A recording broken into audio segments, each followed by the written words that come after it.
Hi viewers, welcome to super power பக்தி channel. நான் இந்திரா. ஆடி மாசத்துல வர கிருஷ்ணபக்ஷ ஏகாதசி, அதாவது தேய்பிறை ஏகாதசிக்கு யோகினி ஏகாதசி என்பது பெயர். இந்த யோகினி ஏகாதசியுடைய மகிமையை எடுத்துரைக்கும் சிறப்பான வரலாற்று கதையை நாம முதல்ல பார்த்திடலாம்.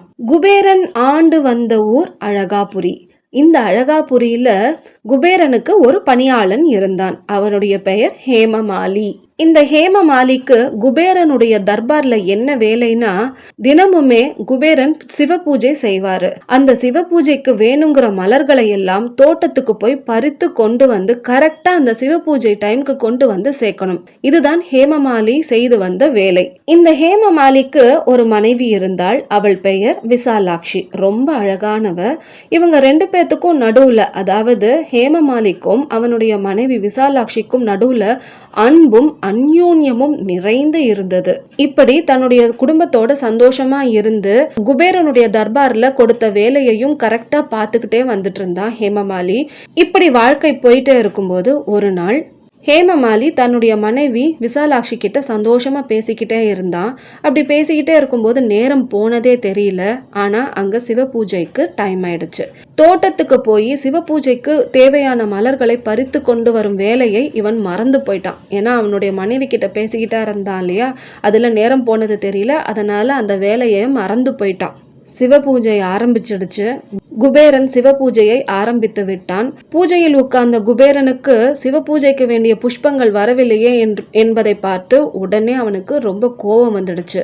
வந்த கோபத்துல இந்த வேலையை யாரு செஞ்சுக்கிட்டு இருந்தாங்க அப்படின்னு தெரிஞ்சுக்கிட்டு ஹேமமாலியை கூப்பிட்டு, இவ்வளோ பெரிய குற்றம் செய்த உனக்கு நான் சாபம் கொடுக்கறேன், நீ 18 வகையான குஷ்டரோகத்தால கஷ்டப்படுவ அப்படின்னு சாபம் கொடுக்கறாரு. கொடுத்த அடுத்த க்ஷணமே ஹேமமாலிக்கு உடல் ஃபுல்லா 18 வகையான குஷ்டரோகங்கள் வந்து அவன் உடம்பே உருமாறி கைகளும் கால்களும் சுருங்கி போய் அவனால எந்த வேலையும் செய்ய முடியாம காட்டுக்கு போயிட்டான். அவன் தன்னுடைய விதியை நினைச்சு வருத்தப்பட்டுக்கிட்டு இருக்கும்போது அவனுடைய பூர்வ ஜென்ம புண்ணியத்தால அவனுக்கு ஒரு நினைவு வருது. நாம சிவ பூஜைக்கு சகாயம், அதாவது உதவி செஞ்சிருக்கோம். அந்த புண்ணியத்தால நமக்கு கண்டிப்பா இந்த நோய் தீர ஒரு வழி கிடைக்கும் அப்படின்னு அவன் நம்பி மேருமலைக்கு புறப்பட்டு போறான். ஏன்னா அந்த டைம்ல மேருமலையில மார்க்கண்டேய முனிவர் தவம் செய்து கொண்டு இருந்தாரு. அதை கேள்விப்பட்டு மேருமலைக்கு போய் மார்க்கண்டேய முனிவரை சரணமடைந்தான். நடந்ததையெல்லாம் சொல்றான். இந்த மாதிரி குபேரனுடைய தர்பார்ல வேலை பார்த்ததும் அந்த நாள் மறந்து போய் சிவ பூஜைக்கு தேவையான மலர்களை கரெக்டான டைம்ல கொண்டு போய் சேர்க்காததுனால அவனுக்கு குபேரன் சாபம் கொடுத்ததையும் அதனால இந்த குஷ்டரோகத்தால அவஸ்தைப்பட்டு இருக்கிறதையும் எடுத்து சொல்லி, எனக்கு இந்த நோய் என்னை விட்டு அகல எனக்கு சரியான உபாயம் வழிகாட்டுங்கள் அப்படின்னு சொல்லி அந்த மார்க்கண்டேய முனிவரை சரணமடைந்தான்.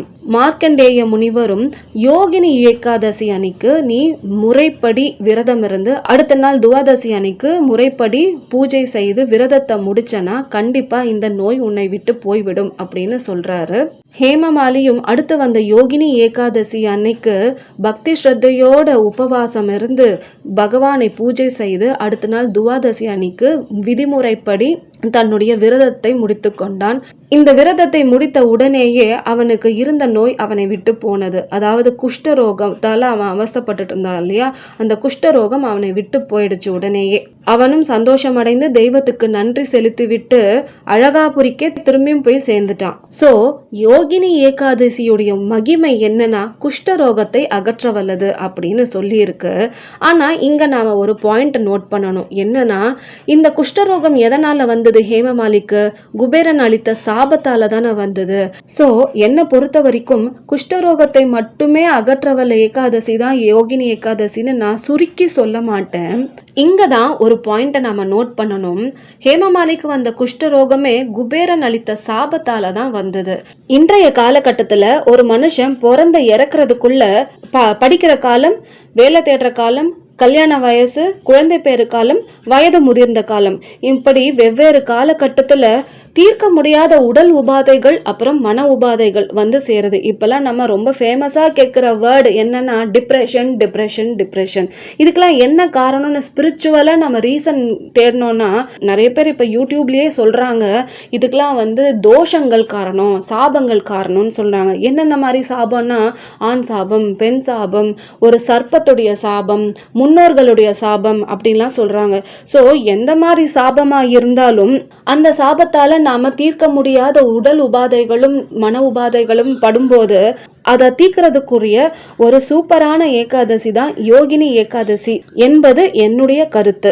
இவ்வளவு மகிமையுள்ள யோகினி ஏகாதசி அன்னைக்கு நீங்களும் முறைப்படி விரதம் இருந்து பூஜை செய்து உங்களுடைய தீர்க்க முடியாத உடல் உபாதைகளும் மன உபாதைகளும் உங்களை விட்டு அகல என்னுடைய பிரார்த்தனை. உங்களுக்கும் பெருமாளை பிடிச்சிருந்தா ஓம் நமோ நாராயணா அப்படின்னு கமெண்ட் செக்ஷன்ல போடுங்க. இந்த வீடியோ உங்களுக்கு பிடிச்சிருந்தா லைக் பண்ணுங்க, ஷேர் பண்ணுங்க, சப்ஸ்கிரைப் பண்ணுங்க. தேங்க்யூ.